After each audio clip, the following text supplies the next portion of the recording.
Gostaria que todos abrissem suas Bíblias no Evangelho, segundo escreveu João, capítulo 12, verso 37 ao 43. Quarto livro do Novo Testamento, Evangelho de João, capítulo 12, do verso 37 até o verso 43. Todos encontraram? Podemos ler. Diz assim: E embora tivesse feito tantos sinais na sua presença, não creram nele. Para se cumprir a palavra do profeta Isaías, que diz: Senhor, quem creu em nossa pregação? E quem foi revelado o braço do Senhor? Por isso não podiam crer, porque Isaías disse ainda: cegou-lhes os olhos e endureceu-lhes o coração, para que não vejam com os olhos, nem entendam com o coração, e se convertam, e sejam por mim curados. Isto disse Isaías, porque viu a glória dele e falou a seu respeito. Contudo, muitos dentre as próprias autoridades creram nele, mas por causa dos fariseus não o confessavam, para não serem expulsos da sinagoga, porque amaram mais a glória dos homens do que a glória de Deus. Gostaria de chamar a atenção ao último verso que nós lemos, verso 43, diz assim: porque amaram mais a glória dos homens do que a glória de Deus. E é sobre isso que nós vamos falar nessa noite, sobre a busca pela glória dos homens. Nós vemos aqui que Cristo tinha feito muitos milagres, sinais, prodígios. Todos nós sabemos que, segundo as Escrituras, Cristo multiplicou pães, Ele ressuscitou mortos, caminhou sobre as águas, curou o cego de nascença, paralíticos. Então, foram diversos milagres. As Escrituras nos dizem que se todos os milagres de Cristo fossem relatados em livros, nem todos os livros do mundo caberiam tudo aquilo que Cristo fez. É o que a Bíblia diz. Então Cristo, Ele fez demais pelo homem. Não somente a sua obra de salvação, mas também milagres aqui na terra, beneficiando não somente aqueles que foram salvos, mas beneficiando a todos, independentemente se eram ou não homens arrependidos, independentemente se eram ou não filhos de Deus. Cristo, Ele abençoou a muitos. Nós estamos vendo aqui nessa passagem que muitos viram todos esses sinais, porém eles não creram, eles não confessaram a Cristo, porque eles amaram mais a glória dos homens do que a glória que vem de Deus. Eles se importaram por demais com o que o mundo diz, a sociedade, a cultura diz sobre Cristo. Havia uma opinião popular sobre Cristo na época, do mundo, da sociedade em que eles viviam, ali nas mediações onde Cristo ensinava e fez todos os seus milagres. Havia uma opinião popular sobre quem Ele era, o que Ele fazia. E nós sabemos que a opinião dos fariseus, dos religiosos da época, eram contrárias às Escrituras. Eles insultavam a Cristo, eles ofendiam a Cristo como um mentiroso, um enganador, porque Cristo, Ele tinha uma mensagem que era totalmente contrária àquilo que os homens vinham fazendo em suas vidas. Cristo, ao contrário do que muitos pensam e muitos dizem, Ele não foi uma pessoa que veio na terra para ser bonzinho, no sentido de fazer tudo aquilo que o homem esperava.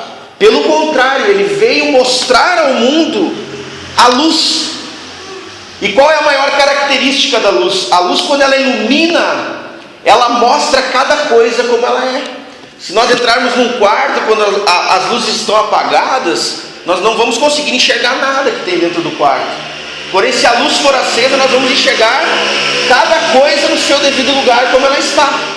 E Cristo veio iluminar o mundo e mostrar os corações dos homens, mostrar como eles estavam diante de Deus.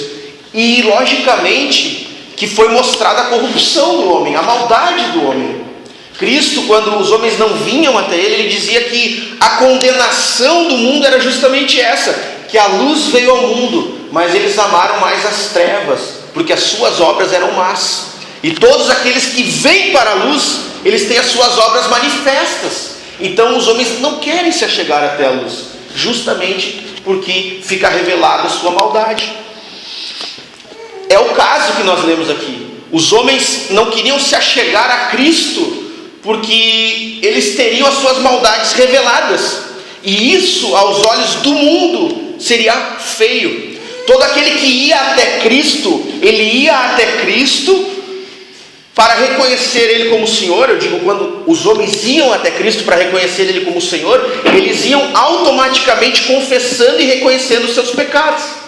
Logo, todo aquele que se ajuntava a Cristo e vivia para Ele, vivia como um discípulo, vivia como um seguidor de Cristo, ele estava assumidamente declarando que a sua vida antiga era uma vida de pecados, era uma vida de práticas maldosas contra Deus.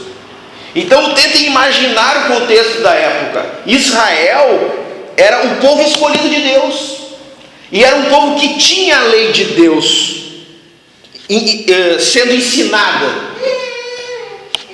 Então muitos ouviam a lei de Deus no templo ensinada, e muitos eram zelosos, iam 3 vezes ao templo, que era uma prática judaica, orar 3 vezes ao dia, iam 3 vezes ao dia no templo orar, faziam ofertas, doações, estudavam as escrituras, eram zelosos. Imaginem estes homens que andavam no meio dos religiosos, fazendo tudo praticamente que era correto, como o pensamento deles da época dizia, com relação a Deus, vir um profeta afirmando ser o Filho de Deus, dizendo que tudo que eles estão fazendo é a busca pela própria glória, é a busca pelo próprio bem, é a busca pela própria exaltação, e não é uma busca pela glória de Deus. E este homem passa a seguir a Cristo. O que isso significa? Ele está dizendo à sua antiga turma, aos seus antigos amigos, aqueles que andavam com eles, que eles são o quê? Eles são pecaminosos. Eles estão buscando a glória deles e não a glória de Deus. Era isso que significava se juntar a Cristo. Era afirmar, era confessar a sua maldade, mesmo com relação às suas obras religiosas. Era confessar que tudo aquilo provinha de um coração não regenerado, um coração carnal, um coração mundano que buscava a própria glória. E por isso esses homens, eles não creram em Cristo, porque eles amaram mais a glória dos homens, a glória que vem do mundo, e não a glória de Deus. Ou seja, eles se importaram mais com a opinião do mundo do que em dar a glória a Deus que é devida. Nós estamos num momento aqui no nosso país especial, digamos assim, recebendo um evento que foi apenas a segunda vez, né, que o Brasil recebeu, e que é um evento mundialmente conhecido, que é a Copa do Mundo. Todas as nações gostariam de receber a Copa do Mundo aqui em sua casa, e nós brasileiros temos isso hoje aqui. Está acontecendo a Copa do Mundo, e para um jogador de futebol, a Copa, ela é o máximo da glória que ele pode conquistar. Um jogador ser campeão do mundo é o máximo que ele pode obter de glória. Até mesmo aqueles jogadores que são eleitos o melhor jogador do mundo individualmente, um prêmio, eles dizem que trocariam o título de melhor jogador do mundo por ser campeão com sua seleção, ser campeão mundial. Os jogadores têm uma vida muito difícil, apesar do que a maioria das pessoas dizem. É claro que eles são muito bem remunerados, porém a vida de um jogador de futebol é, desde a sua infância, desde os 7, 8 anos, marcada por sacrifícios, de entrega, de treinamento. Nós vemos principalmente aqui no Brasil os jogadores que chegaram ao auge, como Ronaldo, Fenômeno, Ronaldinho Gaúcho, Pelé, tiveram uma infância extremamente pobre, extrema dificuldade para ir treinar. Eram jogadores que caminhavam 5, 6, 7 quilômetros para ir ao treino, ou suas mães trabalhavam para poder pagar a passagem para eles irem treinar, e se sacrificaram muito para conseguir chegar onde chegaram. Então, só para você ser um jogador profissional é necessário um grande sacrifício para você ser um atleta profissional, ainda mais no país do futebol, que é o Brasil. E para você jogar numa seleção brasileira é muito mais difícil, e para você ser campeão de uma Copa do Mundo é muito mais difícil ainda. Isso representa a glória máxima do futebol. E para um jogador não há nada mais importante que isso. Todos os jogadores de todos os países, de todo mundo, eles se reúnem na Copa do Mundo para buscar quem é aquele que vai alcançar a maior conquista do universo, do mundo, no mundo do futebol. É isso que fazem na Copa do Mundo. Nós temos que imaginar aquelas seleções dos países mais pobres, como os nossos irmãos aqui, os uruguaios, os colombianos, né, os costarriquenhos, que vivem na dificuldade, e eles querem colocar o nome do país deles na história como campeões mundiais. Isso reflete um pouco da busca pela glória. Por isso eu não podia deixar passar a oportunidade de falar da Copa, né? Todo o esforço desses atletas é para buscar a máxima conquista do mundo futebolístico e ter os seus nomes conhecidos para o resto da história do mundo, fazerem os seus nomes conhecidos. E o homem, ele gosta disso. O homem ama isso, ter o seu nome reconhecido. Foram o que esses homens fizeram. Eles viram os milagres de Cristo, mas o nome deles iria ser difamado entre os seus amigos, entre a sociedade, e eles queriam que os seus nomes fossem reconhecidos. Estavam num dilema: ou meu nome vai ser reconhecido, ou eu faço conhecido o nome de Deus. E apesar de tantos milagres e sinais que Cristo fez, mostrando que Ele era o Filho de Deus, eles preferiram mais a glória dos homens do que a glória de Deus. E nós vimos no sermão passado, no culto passado, nós ouvimos sobre um coração que é regenerado por Deus, um coração que foi iluminado por Deus e reconheceu a sua pecaminosidade, e o contraste com um coração que não foi iluminado por Deus, um coração que está endurecido, um coração que está separado de Deus. Nós falamos sobre a necessidade de um novo nascimento. Nós vimos a história de Nicodemos, um fariseu, indo até Cristo e perguntando a ele o que ele poderia fazer, né? O que Cristo teria para ensinar a ele, que ele ainda não sabia sobre Deus. Vimos Nicodemos perguntando para Cristo, chegando à noite para ele, dizendo: bom mestre, nós vimos os sinais que tu fazes, e nós sabemos que ninguém pode fazer esses sinais se ele não vir de Deus. Como que insinuando assim: olha, se você realmente traz a doutrina de Deus, me diga o que você tem a dizer, que eu vou facilmente reconhecer. Mas Cristo falou para aquele homem que, na verdade, aquele homem ele precisava nascer de novo, que o coração dele era tão mau, tão corrupto, tão separado de Deus, que mesmo que ele ensinasse todo o ensino a respeito de Deus, aquele homem não iria entender. Ao contrário do que aquele homem pensava, porque quando ele foi ter com Jesus, ele foi pensando que se Cristo realmente trouxesse um ensinamento verdadeiro a respeito de Deus, ele disse que certamente ele entenderia. Ele deu uma oportunidade, como se ele estivesse fazendo um favor a Cristo. Bom, eu vou lhe dar uma oportunidade para você enfim falar sobre as coisas que você tem falado abertamente. Ele foi à noite falar com Jesus, escondido da luz do dia, e Cristo falou para ele uma verdade. Ele disse que ele precisava nascer de novo se ele quisesse entender as coisas de Deus. Então nós vemos que o homem natural, o homem que não foi iluminado por Deus, não recebeu do Espírito de Deus, ele não consegue entender as coisas de Deus. Tudo o que ele faz, toda a religiosidade dele, ela provém de um coração que é mau. E provindo de um coração que é mau, essa religiosidade ela busca sempre agradar a si. Esse é o problema do homem não regenerado. Não é que ele não busca uma espiritualidade, ele busca. Eu até dei o exemplo de um cachorro.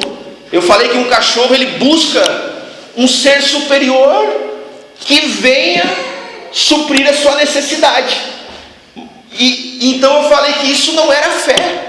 No caso do cachorro é fome, quando ele busca um ser superior para suprir a necessidade dele. E que buscar um ser superior para suprir as suas necessidades não é fé, é interesse próprio. E Cristo veio mostrar que os homens estavam buscando a Deus apenas por interesse próprio, que tudo que os homens faziam com relação a Deus era por interesse próprio, era para buscar o quê? A própria glória. Cristo veio e iluminou os corações desses homens e mostrou as suas obras malignas.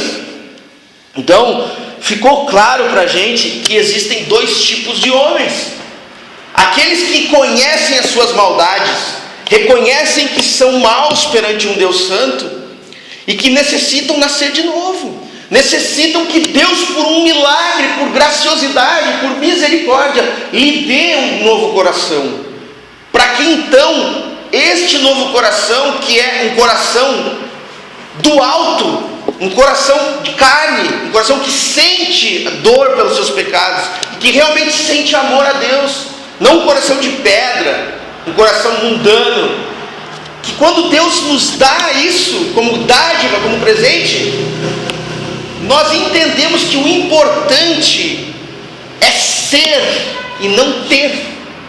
Há uma grande diferença entre ser e ter. Cristo veio falar ao mundo, aos homens, que era necessário nascer de novo, e que o propósito do homem, a finalidade do homem é glorificar a Deus, e que o homem só pode glorificar a Deus se ele nascer de novo. Ou seja, a questão é: para que o mundo corre tanto? O mundo vive uma grande Copa do Mundo. Só que a busca não é pelo troféu de campeão, a busca é pela glória do seu próprio nome. Todos os homens buscam no mundo ter o seu nome reconhecido, seja na família, seja no trabalho, seja entre seus amigos, aonde for. E trabalham horas e horas e horas por dia, se sacrificam para que possam ter. E Cristo veio dizer que é necessário ser. É necessário nascer de novo, ser uma nova pessoa. Mas o mundo diz que é necessário ter. É o contrário. Então nós vimos que existem dois tipos de pessoas: aqueles que reconhecem que nasceram para glorificar a Deus e é necessário nascer de novo, porque estão separados de Deus, é necessário receber um novo coração. E existem aqueles que acreditam que são bons, não reconhecem os seus pecados, não reconhecem que estão separados de Deus, acreditam que aquilo que eles fazem é bom, se comparam com as outras pessoas do mundo e dizem: mas eu nunca matei, então eu sou bom, eu nunca roubei, eu sou bom, eu ajudo o próximo, eu sou bom. Mas Cristo veio mostrar que se o homem não teve o seu coração regenerado, até mesmo as suas atitudes consideradas boas pela sociedade são más, porque o que Deus nos manda fazer é infinitamente superior ao que o mundo faz, e é impossível o mundo fazer. Por quê? Porque glorificar a Deus só pode ser feito pelos filhos de Deus. Eu dei o exemplo, por exemplo, do casamento, aonde o homem representa Cristo e a sua esposa representa a igreja. Então um homem, para glorificar a Deus com o seu casamento, ele deve querer entregar a vida pela sua esposa, assim como Cristo entregou a vida pela sua igreja. E ele deve querer no seu casamento ser tão fiel à sua esposa que possa mostrar ao mundo como Cristo é fiel à igreja. E a sua esposa deve servir ele com tamanha devoção e submissão que demonstre a submissão da igreja por Cristo. Aqueles que foram alcançados por Cristo são totalmente apaixonados por ele e totalmente fiéis a ele. E a mulher no seu casamento, quando quer glorificar a Deus, ela vive uma vida assim para declarar ao mundo como é bom ser filha de Deus, como é bom ser igreja. E o homem, ele representa Cristo, mostrando a gloriosa e bendita vocação que é representar o papel de Cristo com a sua igreja. Compreendem o tamanho do que o casamento representa? É muito, mas muito, infinitamente além do que o mundo diz. Então somente alguém que tem um coração novo, ele pode ter a alegria do casamento dele nisso. Então, glorificar a Deus no casamento é isso. E eu falei apenas 1 minuto sobre glorificar a Deus no casamento. A gente poderia falar aqui uma semana sobre o que é glorificar a Deus no casamento. Mas os homens, eles são fiéis às suas esposas, e as suas mulheres são fiéis aos seus maridos. Os homens mundanos, digamos, aqueles que não são convertidos, mas não tem nada a ver com isso. Não tem nada a ver com Cristo, não tem nada a ver com a igreja, não tem absolutamente nada a ver com Deus. Então, aos olhos do mundo, parece bom o casamento, parece até, são bons, mas não pode ser bom, porque Deus é quem define o que é bom, e o que é bom é o que Ele diz na sua palavra, e o que é bom é o que glorifica Ele, e uma fidelidade que é baseada no conceito próprio de bom, não é a fidelidade que Deus diz que é boa, segundo as suas escrituras. É Deus quem define, é o Criador que define o que é bom com aquilo que Ele faz. Então existem aqueles que entendem isso, que suas vidas não podem glorificar a Deus, a menos que Deus lhe dê um novo coração, que até mesmo suas boas obras, elas são más. E existem aqueles que não admitem isso, que dizem, não, eu sou bom, eu faço bem. E para esses, tudo está baseado no ter. Por quê? Porque quando eu não vivo uma vida que glorifica e que é para Deus, ou seja, que Deus tenha a glória que lhe é devida, que eu possa dar a Ele o que lhe é devido, automaticamente eu vou viver uma vida para que eu receba aquilo que eu acho que me é devido. Porque se eu vivo para Deus, se eu vivo como maior objetivo e finalidade da minha vida a glória de Deus e não a glória dos homens, eu vou entender que eu só posso me achegar a Deus por causa do que Cristo fez, por causa dos seus méritos, por causa da sua justiça, por causa do que Cristo conquistou. Agora, se eu não reconheço a minha maldade e não reconheço a glória da obra de Cristo e me considero bom, automaticamente eu vou fazer tudo aquilo que pode provar que o que eu estou fazendo é justo e bom diante de Deus. E é isso que o mundo busca fazer, porque o mundo sente no seu espírito a morte, o mundo sente na sua mente a condenação, sente o peso dos seus pecados e não sabe explicar por que está angustiado. Os homens não sabem explicar por que eles nunca estão satisfeitos. Eles nunca estão satisfeitos, porque assim como um pássaro nunca pode estar satisfeito sem voar, um peixe nunca pode estar satisfeito sem estar no oceano. Um peixe não é feliz no aquário, um pássaro não é feliz na gaiola, um homem nunca será feliz sem glorificar a Deus, porque ele nasceu para isso. E como o mundo, ele sente essa tensão nos seus ossos, na sua alma, o mundo sente isso, ele sente que não está bom, que nunca está bom. Ele busca o quê? Ele busca trabalhar com relação a isso, ele busca fazer algo com relação a isso. E como ele não reconhece a sua maldade, ele não reconhece que ele nasceu para viver para a glória de Deus, ele busca fazer tudo para a sua própria glória. Como ele não reconhece que ele é imundo perante Deus, mau perante Deus, ele faz tudo para se justificar e ter méritos diante de Deus, para que ele possa obter aquilo que só os filhos de Deus têm, para que eles possam obter aquilo que só os filhos de Deus têm. Então, toda a vida baseada nisso é idolatria. Idolatria não é apenas pegar uma estátua e acender velas, ou ir lá e fazer uma procissão a Maria. Idolatria é quando nós temos como satisfação dos nossos corações algo que não seja Deus. E nós nascemos apenas para nos satisfazermos em Deus. Ele é tudo. Deus é tudo. Ele é todo o amor necessário. Ele é toda a paz. Deus é todo o suficiente. E quando nós não nos satisfazemos num Deus que é totalmente desejável, totalmente amável, totalmente bondoso e perfeito, nós buscamos nos satisfazer em coisas. Nós buscamos nos satisfazer em outras coisas que não são Deus, e isso é idolatria. Nós buscamos nos satisfazer em ter posses, em ter reconhecimento, na verdade, dos homens. Quando nós não buscamos que Deus seja reconhecido, automaticamente nós vamos buscar que nós sejamos reconhecidos. Então, é impossível você não ser um adorador de Deus, é impossível você não ser um filho de Deus, é impossível você não ter nascido de novo e estar no meio termo. Ou nós amamos a Deus, ou nós glorificamos a Deus, ou nós somos idólatras. Nós glorificamos as coisas, nós glorificamos a nós mesmos. Não há meio termo, não há como ficar, não, eu não glorifico a Deus, eu não acredito que eu deva viver para Deus, mas eu também não acredito que eu deva viver para mim. Ou nós vivemos para Deus, ou nós vivemos para quem?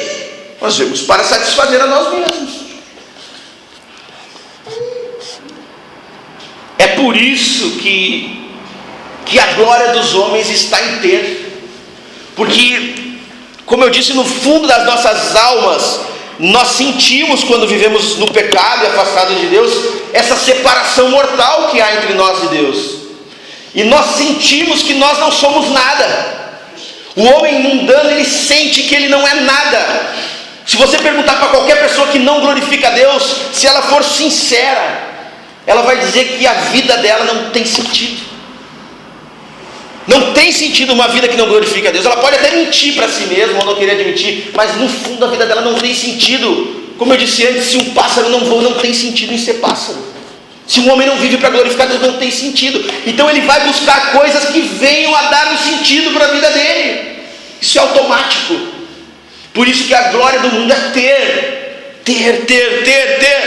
Quando o homem é reconhecido no meio dos seus amigos, ele tem o reconhecimento, ele se sente bem quando ele tem uma casa, quando ele tem um carro, quando ele tem o melhor lugar, ele tem a glória na sua faculdade, no seu curso, quando ele tem a glória que passou no bom curso, quando ele tem a glória de que é o melhor no seu trabalho, quando ele conquista, ele por um momento, por um pequeno momento, por uma fração de minutos, ele sente um prazer na sua alma, que é ser glorificado, que é ser aclamado, que é ser, na verdade, reverenciado e adorado pelo mundo.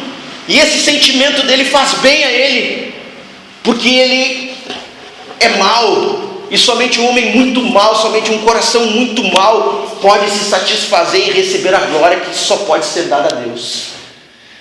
Mas é isso que o homem busca quando ele não glorifica a Deus, e é somente isso que satisfaz um homem que não busca a Deus.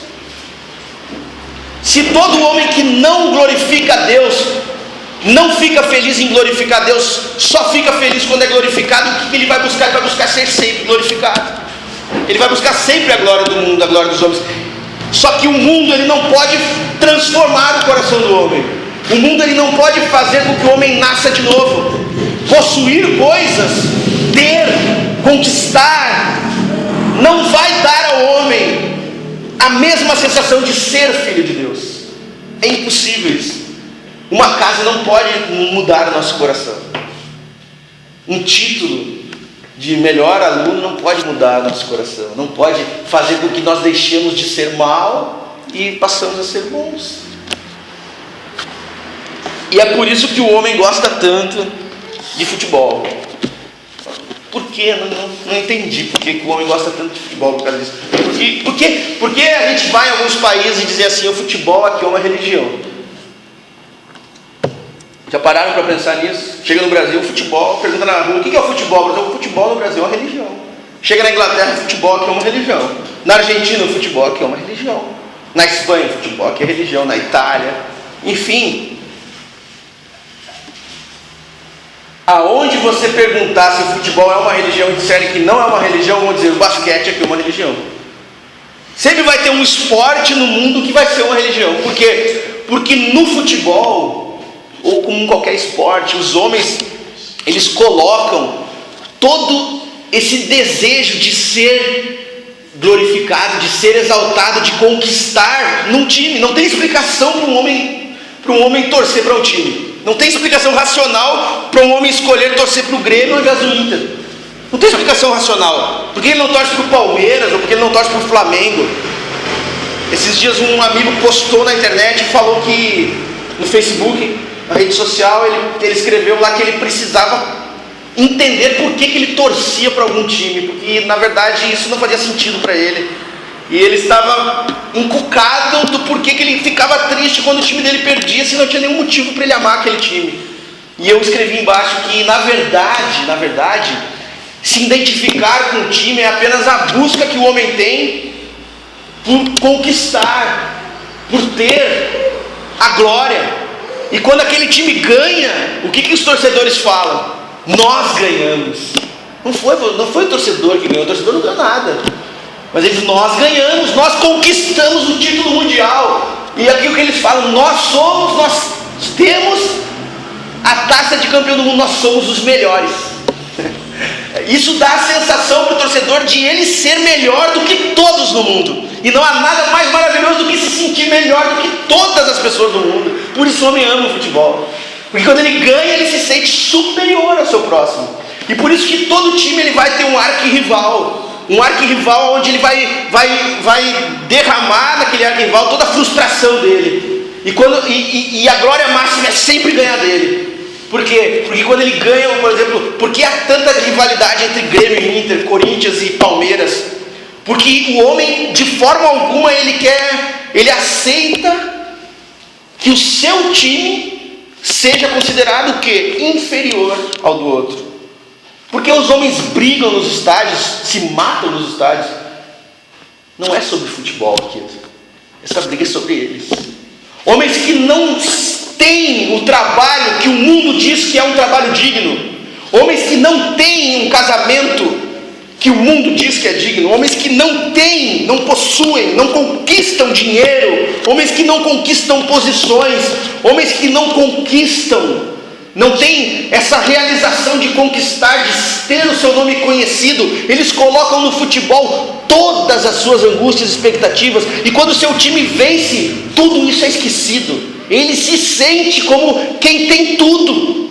Então não importa se ele não tem nada na vida dele. Se o time dele ganhou, ele tem tudo. É parecido com videogame. A sensação de vencer no videogame. Não importa se faz 10 dias que o aluno ali, ele é um péssimo aluno na escola, ele vai mal em todas as provas, ele é o melhor do videogame, ele ganhou a Copa do videogame, ele sente o máximo quando aparece aquela taça no videogame ali dizendo você é o campeão. Ele se sente, eu sou o campeão. A vida dele é um fracasso, mas quando ele vê lá escrito eu sou o campeão, ele diz, eu sou o campeão.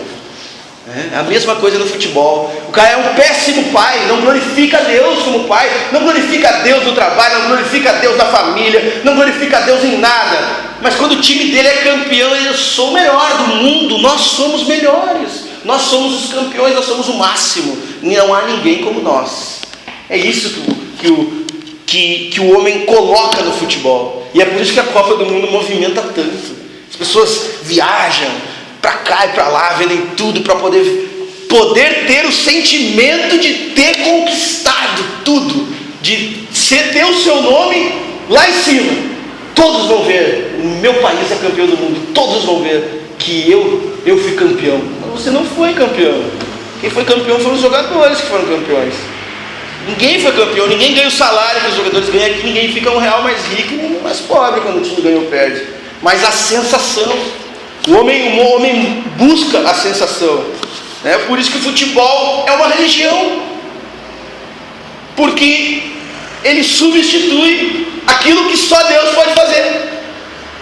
Porque Porque como o homem nasceu para glorificar ele, e ele não consegue glorificar ele sendo um mundano, então ele busca a própria glória, e ele não consegue buscar a própria glória, porque é impossível.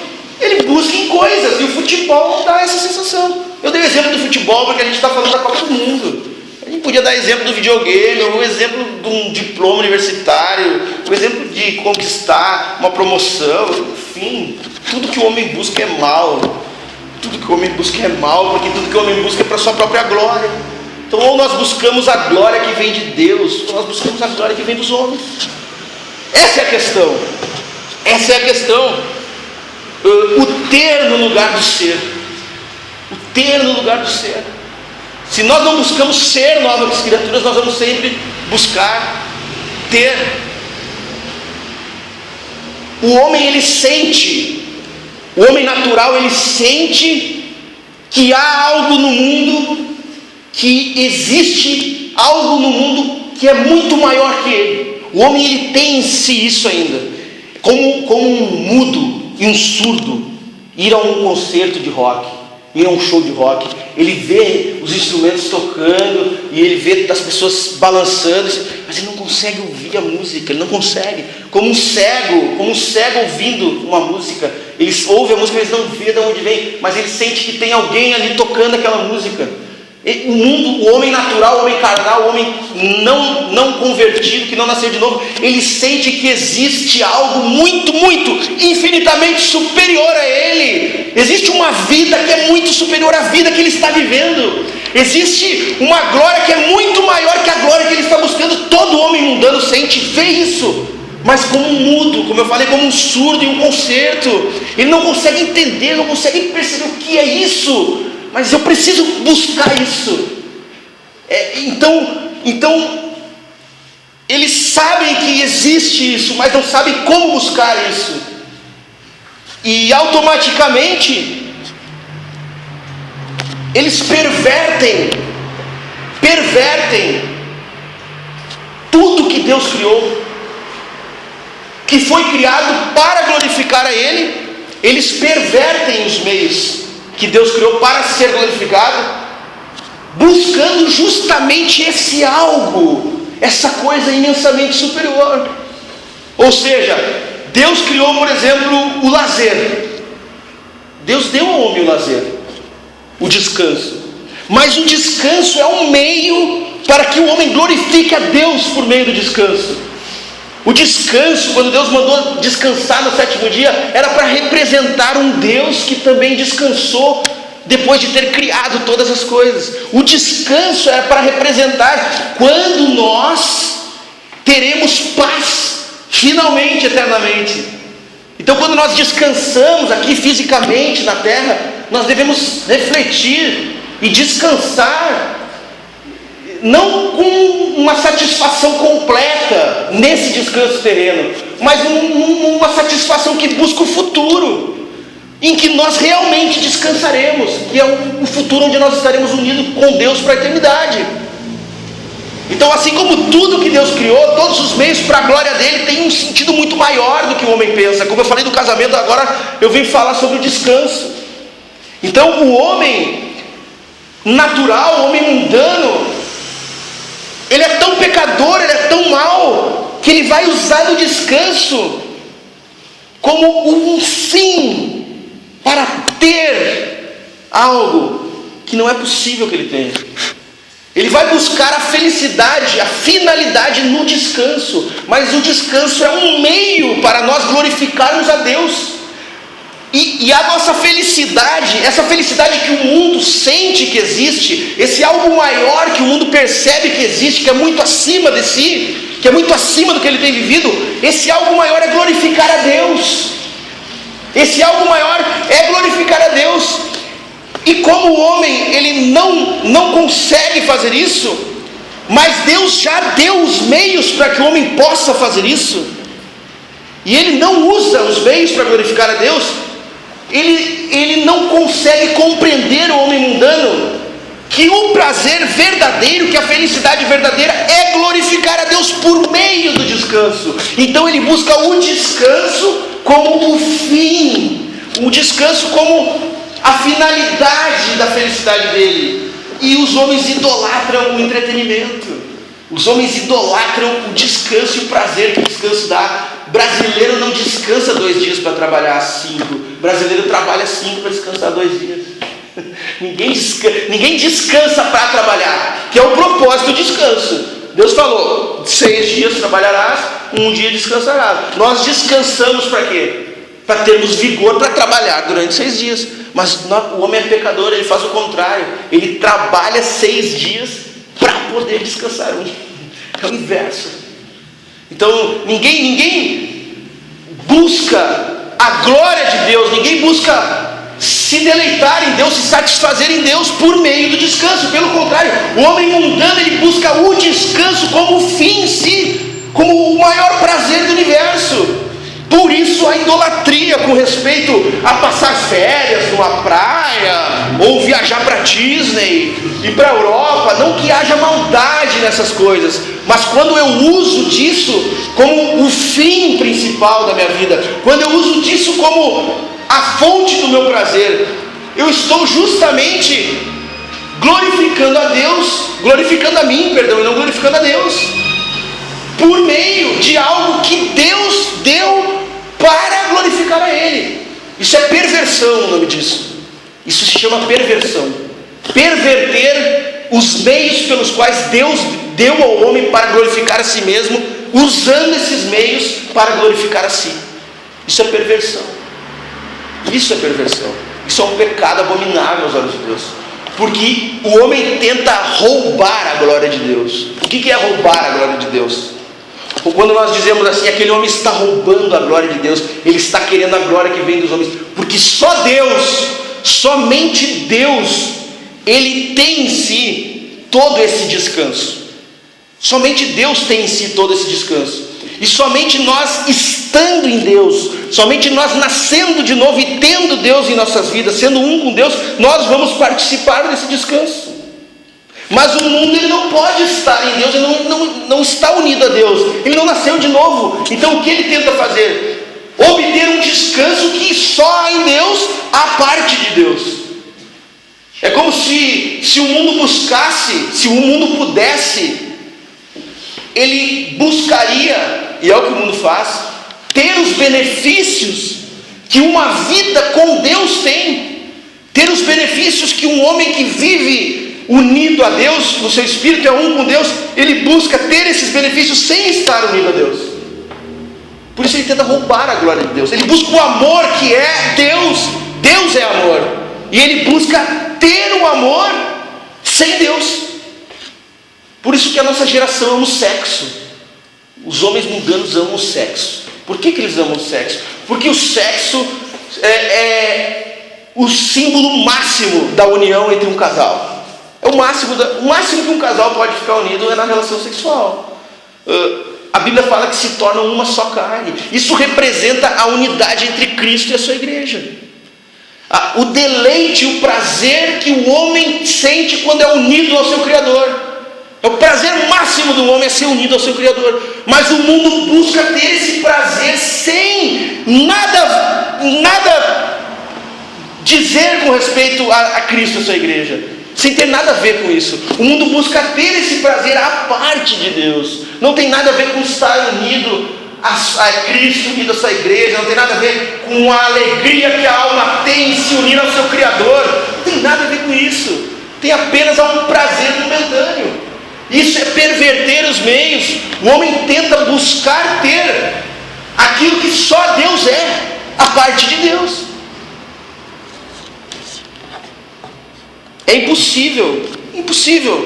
Nós queremos buscar ter em nós, conquistar, sermos glorificados como o mundo busca, tendo para si todos os prazeres, todo o bem, sendo que Deus é todo o bem. Deus é todo o bem. E os meios que existem no mundo, por exemplo, o trabalho, que é endeusado, nós não temos tempo para falar. Eu poderia falar sobre por que os homens buscam no trabalho o prazer, e tem pessoas que vivem somente para trabalhar. Por que pessoas que buscam nos seus filhos, pessoas que buscam, como eu falei, nos relacionamentos, em pessoas. Então o homem mundano, ele busca essas coisas como o fim do seu prazer. Mas isso é peculiar, é particular dos filhos de Deus. E nós não temos tempo para falar sobre toda essa busca louca, toda essa busca insana do mundo, porque ele percebe que tem algo muito maior do que ele, e ele busca nos meios glorificar a si mesmo ao invés de glorificar a Deus, e ele acha que ele merece ser feliz assim. Isso é um insulto abominável a Deus, porque Deus criou aqueles meios para glorificar a Ele. Como eu falei, o casamento tem uma finalidade específica, que não tem nada a ver com o casamento do mundo. Por isso que o mundo diz que não é necessário casar, porque não é necessário simbolizar Cristo e a igreja, que se unem para sempre e são inseparáveis. Não é necessário.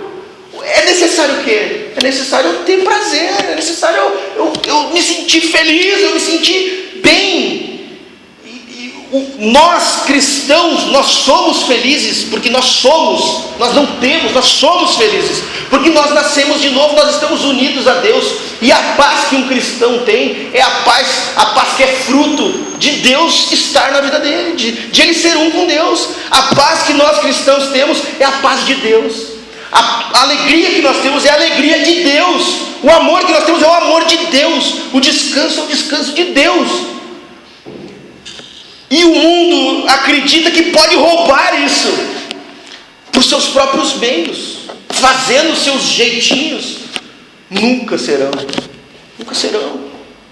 Assim como aquele que torce para um time, ele nunca vai ser sempre feliz. Vai ter uma época que ele vai amargar anos olhando na frente da televisão e sofrendo, o time dele só perde. Ele se sente a pior pessoa do mundo, o time dele nunca dá alegria para ele. Da mesma forma, os homens vão viver infelizes no relacionamento. O relacionamento não foi feito para ele, o relacionamento foi feito para Deus, é dele, por ele, para ele são todas as coisas. E se eu não tiver um relacionamento que seja dele, por meio dele, para ele, eu não vou conseguir desfrutar daquilo que representa o relacionamento. E eu estou pervertendo para mim mesmo o casamento. Isso é um pecado terrível.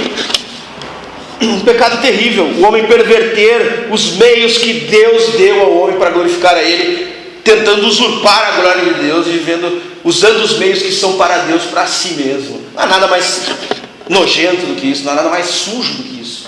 Mas o mundo vive assim. Esses homens, eles não creram em Cristo, por quê? Porque amaram mais a glória dos homens do que a glória de Deus. Amaram mais a glória que vem do mundo do que a glória que é para Deus. Por isso a cruz é uma loucura. Por isso a cruz é uma loucura. Por isso o Evangelho é uma loucura. Porque o Evangelho diz que o homem precisa morrer e o homem precisa nascer de novo. O Evangelho diz que o homem tem que ser, e o mundo inteiro grita que o homem tem que ter. Vamos ter mais, vamos conquistar, vamos fazer o nosso nome conhecido.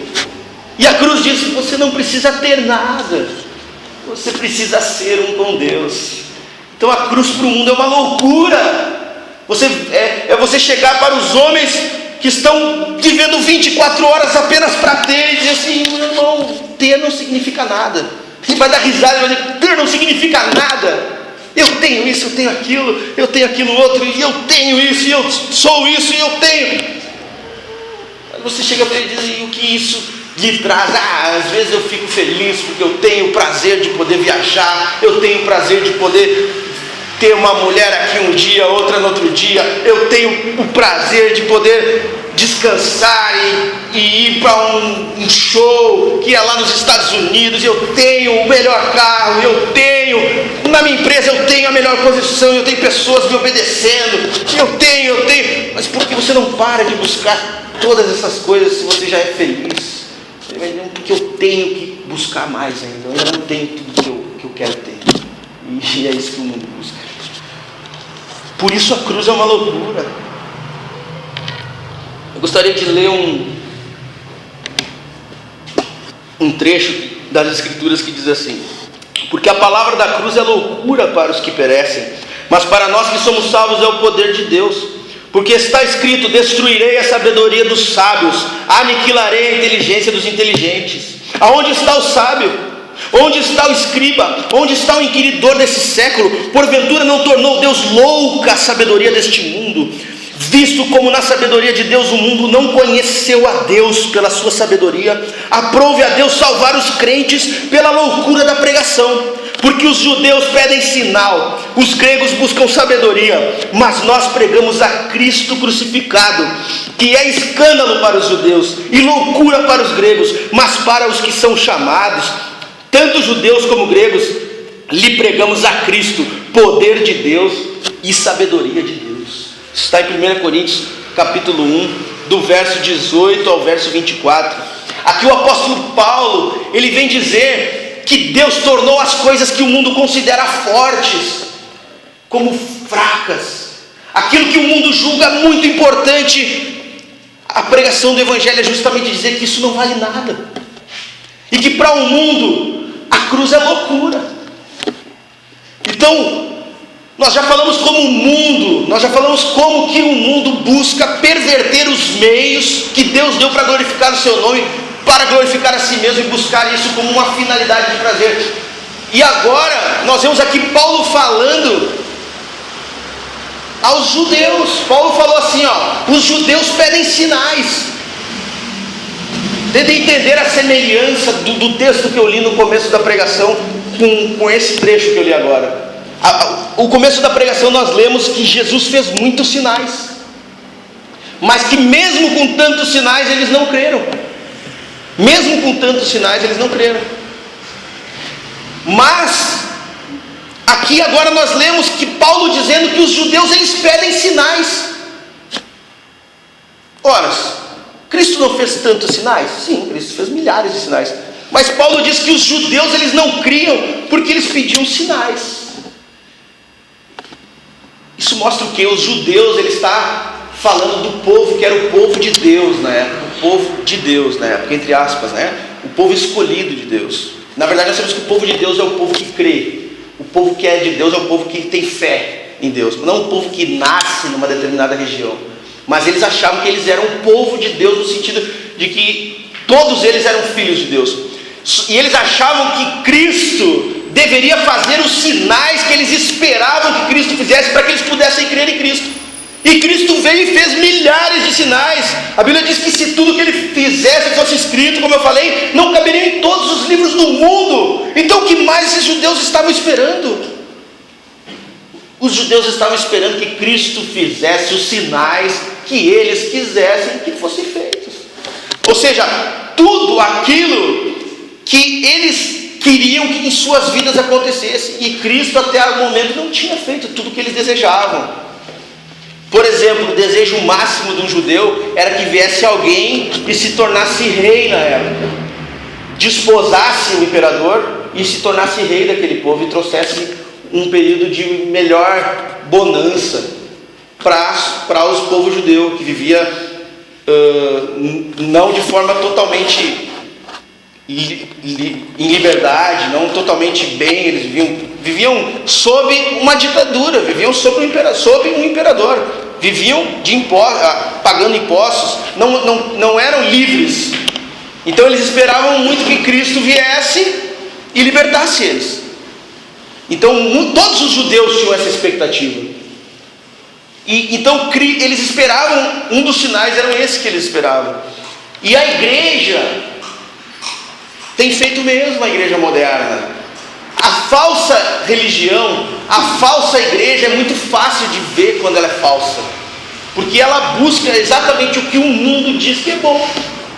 É muito simples ver quando uma igreja é mundana e quando uma igreja é bíblica. A igreja mundana, ela diz que o bom é ter o que o mundo diz que é bom ter. E o que nós vemos hoje na maioria das igrejas, as pessoas falando que é necessário nascer de novo, os pregadores falando que nada no mundo pode nos satisfazer, ou os pregadores mandando fazer filas para que orem e aconteça o que eles querem fazer.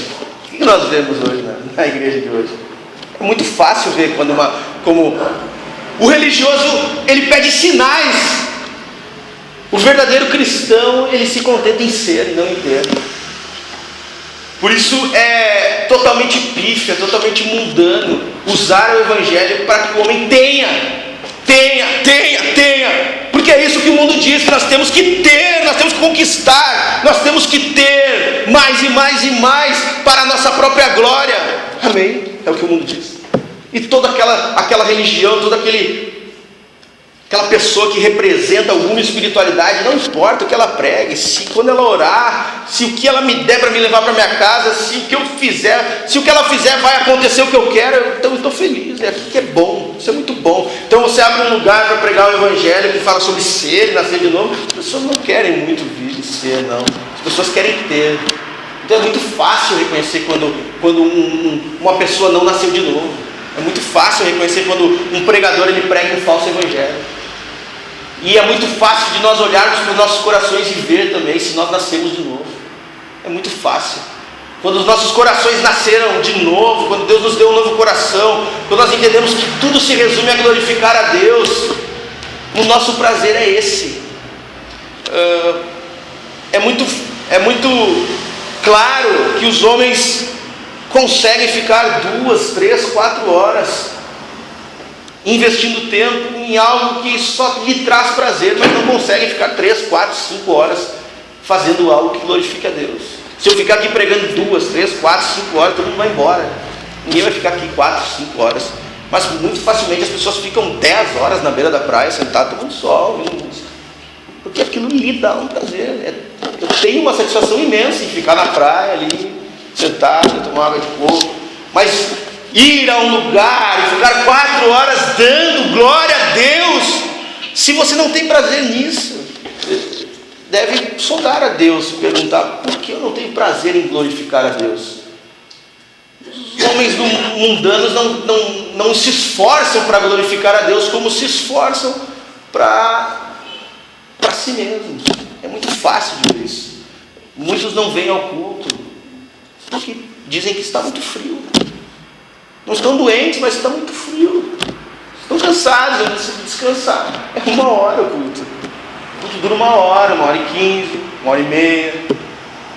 Mas não, mas eu preciso descansar essa 1 hora, que é para mim. Então, o homem que não é regenerado, ele não vai investir dinheiro, ele não vai investir tempo, ele não vai investir forças em algo que não é para ele. Dificilmente nós vamos ver alguém dedicando a mesma quantidade de força, de dinheiro e de tempo, que são as coisas que nós mais usamos, né? Tempo, dinheiro e esforços para glorificar a Deus.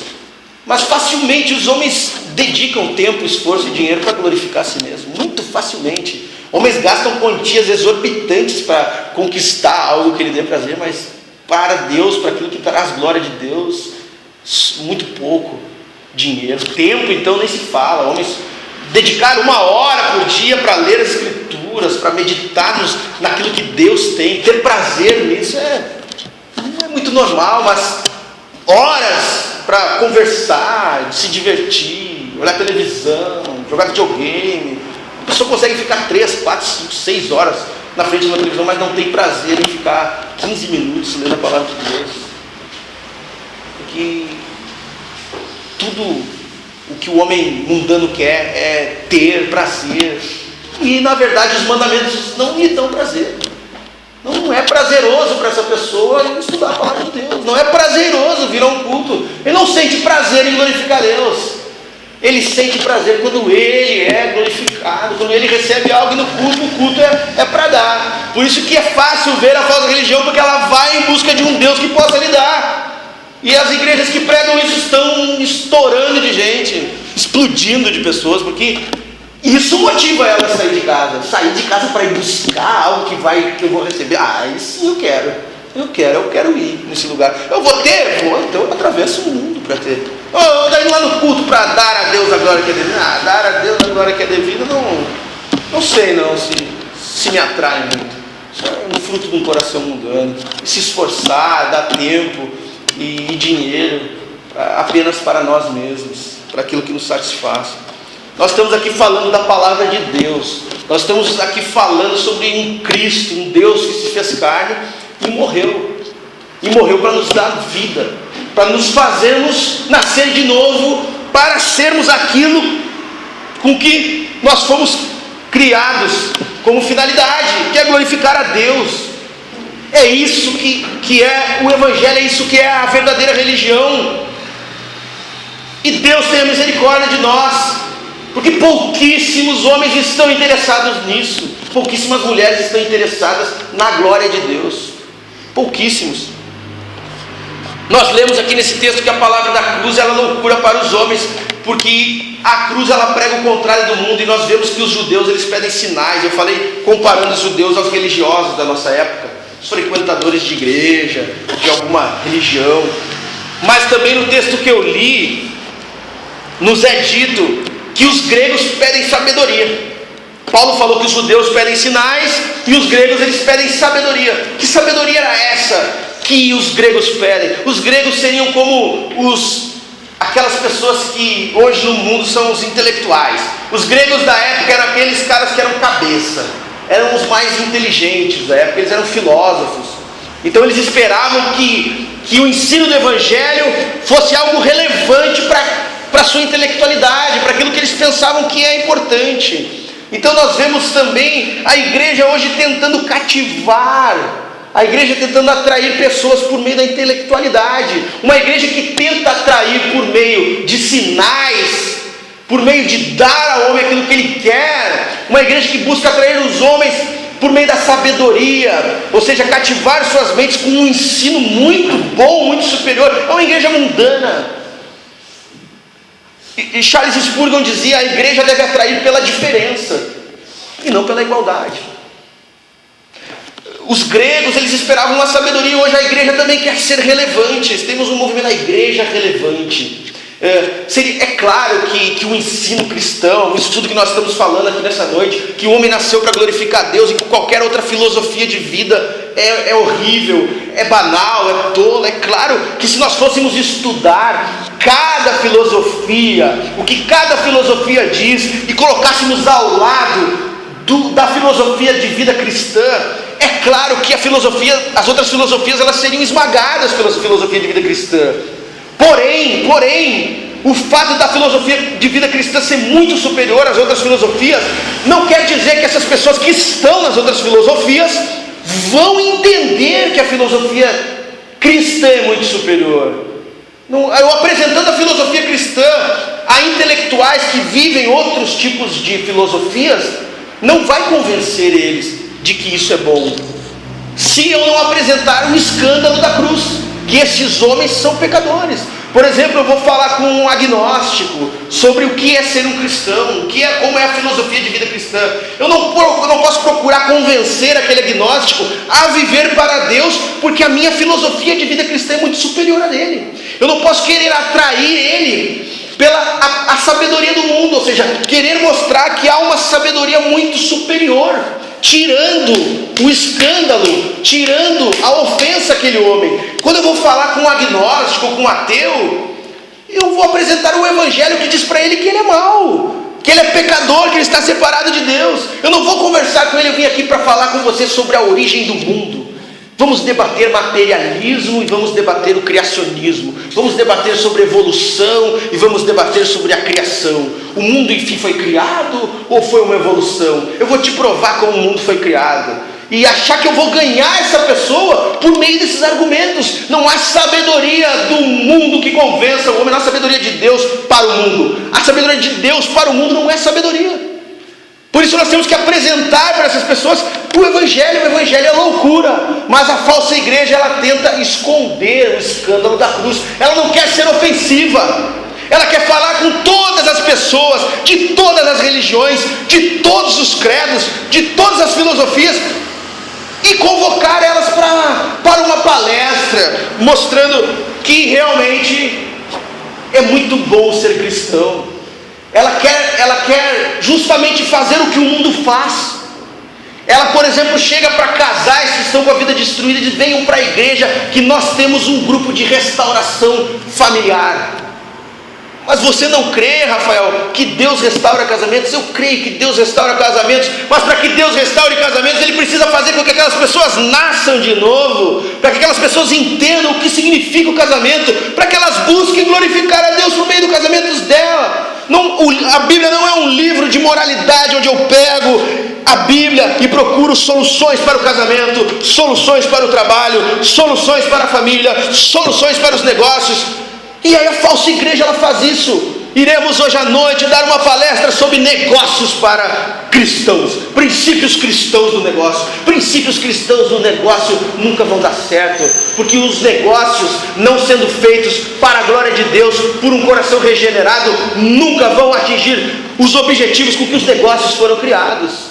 Nós vamos aqui aprender como casamentos com princípios cristãos, e aí enche lá de pessoas ímpias e apresentam para as pessoas: olha, o cristão faz isso, o cristão faz aquilo, achando que vão restaurar o casamento das pessoas por meio de princípios cristãos. Aquelas pessoas precisam nascer de novo, e se não for dita a elas que elas precisam nascer de novo, que elas estão mortas nos pecados, não vai adiantar pegar os princípios cristãos e aplicar nas suas vidas, porque elas estão mortas. É impossível e é pecaminoso, é pífio usar do Evangelho, usar da palavra de Deus para tentar mudar as vidas das pessoas sem ofender elas. O Evangelho ofende, e se nós quisermos não ofender, nós não estamos pregando o Evangelho. Se nós dissermos que a pessoa pode não nascer de novo, ela pode não se considerar pecadora, mas ter o casamento dela restaurado por Deus, nós estamos pervertendo o Evangelho. Nós estamos usando, como o mundo faz, os meios que Deus deu para glorificar Ele, para solucionar um problema.